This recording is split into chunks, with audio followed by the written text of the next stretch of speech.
Bicol Daily News.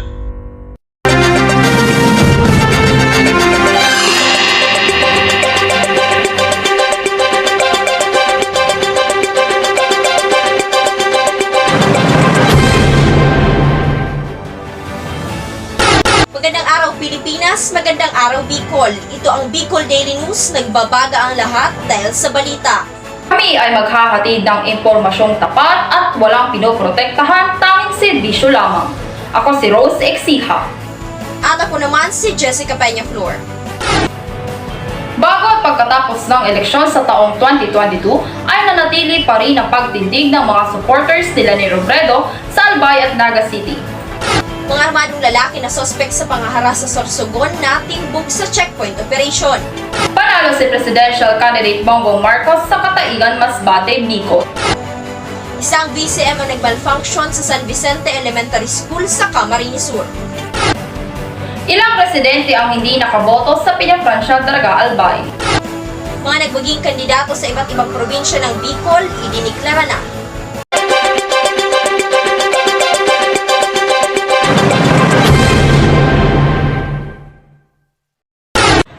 Pagkatapos ng eleksyon sa taong 2022, ay nanatili pa rin ang pagtindig ng mga supporters nila ni Robredo sa Albay at Naga City.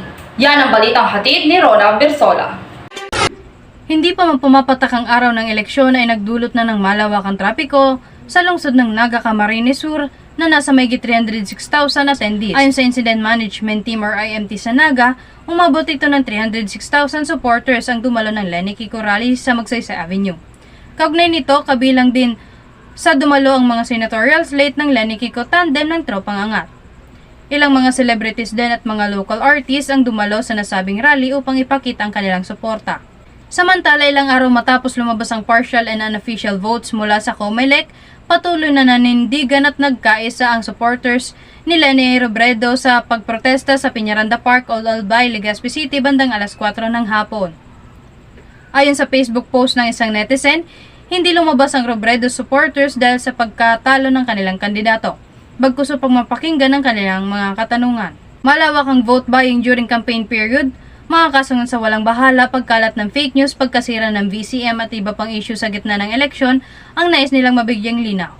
Ayon naman sa iba pang supporters ni Lenny, hindi man nanalo ang kanilang kandidato, ay patuloy pa rin silang sumusuporta at naniniwala sa kakayahan nito kaya gagawin nila ang lahat ng kanilang makakaya upang ipakita ang kanilang patuloy na pagsuporta. Hindi man naging maganda para sa kanila, ang lumabas na resulta ay nanatili pa rin sa kanila ang pag-asa dahil patuloy pa din ang manual counting ng PBCRV upang masigurado na walang anumang dayaan ang naganap bago pinal na iproklama ang pangalan ng bagong presidente ng ating bansa. Ito si Rona Bersola mula dito sa Legazpi City para sa Bicol Daily News. Mga armadong lalaki na sospek sa pangaharas sa Sorsogon sa kasagsagan ng eleksyon na timbog sa checkpoint operation. Yan ang balitang hatid ni Lea Lolo. Nahuli ang mga sospek matapos ipaabot ng isang concerned citizen sa Castilla MPS dakong alas 12:30 ng umaga ang patungkol sa panghaharas nito sa ilang barangay officials sa barangay Makalaya ng nasambit na munisipalidad sa pamamagitan ng pagpapaputok ng baril at pisikal na pananakit laban sa mga biktima. Sa isinagawang search operation sa sasakyan ng mga suspect, na-recover ang 7 short firearms, isang submachine gun, 2 M16A1 rifles, assorted firearms at pera galing sa iba't ibang denominasyon. Nasa kustodiya at pangangalaga ng Castilla MPS ang mga suspect at maaari silang maharap sa kasong robbery, paglabag sa RA 10591 at COMELEC Resolution No. 10728, alarms and scandal at physical injury. Ito po si Lea M. Lolo mula rito sa Pilar, Sorsogon, nagbabalita para sa Bicol Daily News. Panalo si Presidential Candidate Bongbong Marcos sa Kataigan, Masbate City. Balitang hatid ni Joshua Santos. Ang Bicol Region ay kinukonsidera bilang kampo ni Vice President Leni Robredo sa pagkakandidato nito bilang isang presidente. Gayunpaman, base sa resulta na ipinalabas ng COMELEC, natalo ni Presidential Candidate Bongbong Marcos si Vice President Leni Robredo sa Katangian, Masbate sa Bicol. Ayon sa Halalan 2022 results site, makikita nga na lamang ng mahigit 200 na boto si presidential candidate Bongbong Marcos na kung saan nakukuha ito ng 7,780 na boto at 7,523 na boto para naman kay Vice President Leni Robredo. Ganun pa man, kitang-kita sa overall tally na panalo pa rin si Vice President Leni Robredo sa lalawigan ng Masbate, Bicol na may 186,988 na boto laban kay Presidential Candidate Bongbong Marcos na may 162,037 na boto. Maliban sa Masbate, panalo rin si Vice President Leni Robredo sa mga ibang karatig na probinsya ng Bicol katulad na lamang ng Albay na nakakuha ito ng 608,779 na boto. Sa Camarines Sur, nakakuha ito ng 870,965 na boto. Ayon naman sa Camarines Norte, nakakuha ito ng 239,353 na boto. Sa Sorsogon naman, nakakuha ito ng 333,614 na boto. At sa Catanduanes naman, nakakuha ito ng 123,805 na boto. Ako po si Joshua Santos para sa Bicol Daily News. Isang VCM ang nag-malfunction sa San Vicente Elementary School sa Camarines Sur matapos umanong malagyan ng tinta ang balota na naipasok sa VCM. Yan ang balitang tinutukan ni Trixie Morano. Umaga nang simulang buksan ang botohan sa San Vicente Elementary School na unti-unti namang dinagsahan ng mga botante.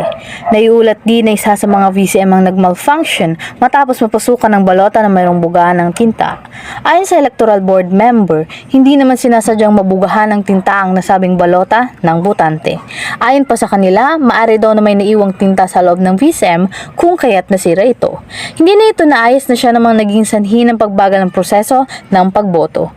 Inalalayan naman ng mga volunteer mula Parish Pastoral Council for Responsible Voting or PPCRV upang mapanatili ang kaayusan at social distancing habang inaantay na maayos ang nasabing VCM. Hanggang sa matapos ang botohan at makuha ang resulta, umantabay ang mga kasapi ng Parish Pastoral for Responsible Voting or PPCRV upang masigurong walang dayaan at malinis ang eleksyon 2022. Ito si Trixie Morano, nag-uulat mula sa San Vicente, Vuhi, Kamsur para sa Bicol Daily News. Ilang residente ang hindi nakaboto sa Peñafrancia, Daraga, Albay dahil walang kanilang pangalan sa opisyal na lista ng mga botante sa ipinalabas ng COMELEC at sa listahan ng PPCRV. Narito ang report ni Rose Exiha. Alas 6 pa lamang ng umaga noong Mayo 9 ay dumadagsa na ang mga tao sa Peñafrancia Elementary School. Kinalaunan ay iilang residente ang nagkaproblema sa paghahanap ng kanilang mga pangalan. Ayon sa isang opisyal ng PPCRV o Voters Assistance Desk na si Mrs. Maybelline Millena, mahigit 50 botante ang wala sa kanilang pangalan sa opisyal na lista na ipinalabas ng COMELEC at hindi nabigyan ng pagkakataon na makaboto. Ang ilang residente ay matinding panghihinayang ang nadama sa botong para sana sa kanilang kandidato. Ngunit ayon rin sa COMELEC, ang problemang kinaharap sa ganitong pangyayari ay hindi ang kanilang opisyal na lista, kundi ang mga pangalan ng taong hindi nakatala sa kanilang biometric. Pag-alaman din natin ang napakalaking parte ang naitulong ng PPCRV sa eleksyon lalo na sa pagtukoy ng mga botante.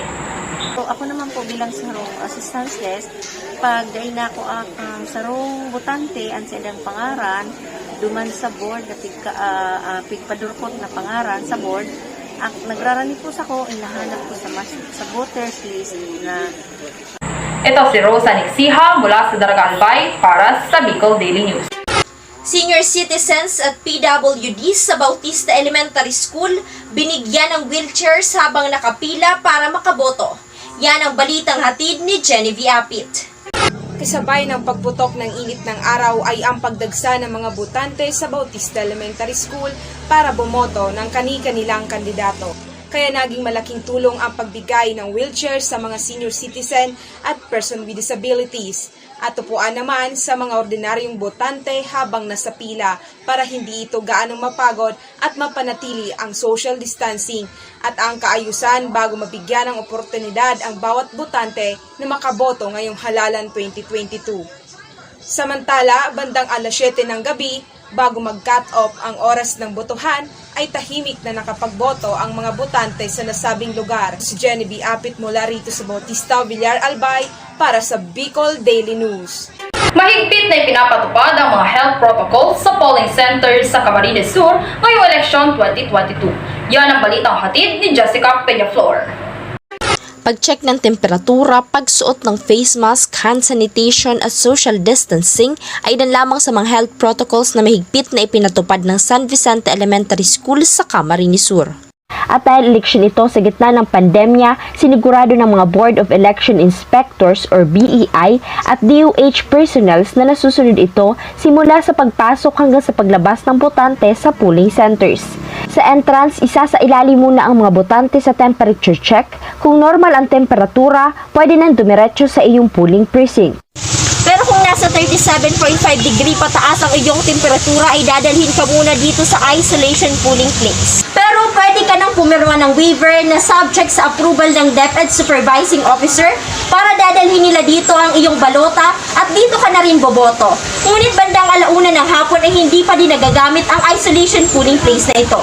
Samantala, ayon sa pinakahuling datos na naitala ng DOH Bicol pagkatapos ng eleksyon ay 9 lamang ang naging bagong kaso ng COVID-19 sa buong rehiyon. Ito si Jessica Peñaflor mula rito sa Buhi, Camarines Sur para sa Bicol Daily News.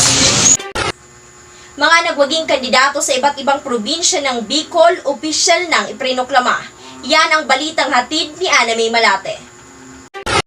Opisyal nang inanunsyo ng mga lokal na pamahalaan ng Bicol ang mga nanalong kandidato sa iba't ibang probinsya nito. Sa Camarines Norte, idineklara na ang pagkapanalo ni Dong Padilla bilang governor at Joseph Ascutia bilang vice governor.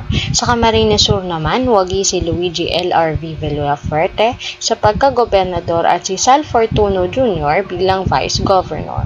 Pagdating naman sa Albay, panalo na si Noel Rosal sa pagkagobernador habang si Grex Lagman naman ang kanyang vice-gobernador. Sa Sorsogon, nanalo bilang gobernador si Boboy Hamor at bilang vice-gobernador naman si June Escudero. Sa Catanduanes naman, wagi si Boboy Cua bilang governor at vice-governor niya naman si Boste Cua. At sa Masbate, idineklarang panalo si Tony Co bilang gobernador at si Olga Co naman bilang vice-governor.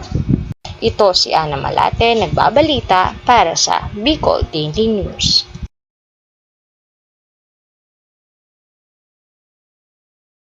Carwin Awin Baldo, opisyal nang iprinoklama bilang bagong alkalde ng Daraga Albay.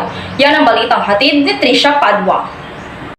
Formal nang naihalal si Awin Baldo bilang alkalde ng lungsod ng Daraga Albay nitong Martes, ika-10 ng Mayo 2022, matapos lumamang ng 2,600 na boto sa katunggali nitong si Victor Perete. Nakakuha si Baldo ng 37,386 na boto, samantalang si Perete ay nakakuha naman ng 34,759 na boto sa nasabing lugar. Ayon kay Awin Baldo, malapit na niyang maisakatuparan ang arangkada ng Banwang Daraga. Lubos din itong nagpasalamat sa lahat ng mga sumuporta, naniwala at muling nagtiwala sa kanyang kakayahan.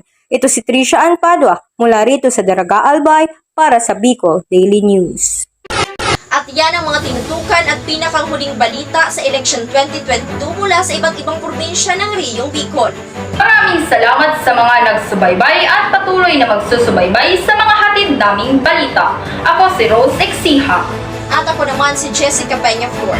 Dahil malaga ang balita, ito ang Bicol Daily News, balitang totoo hatid sa inyo. Magandang araw.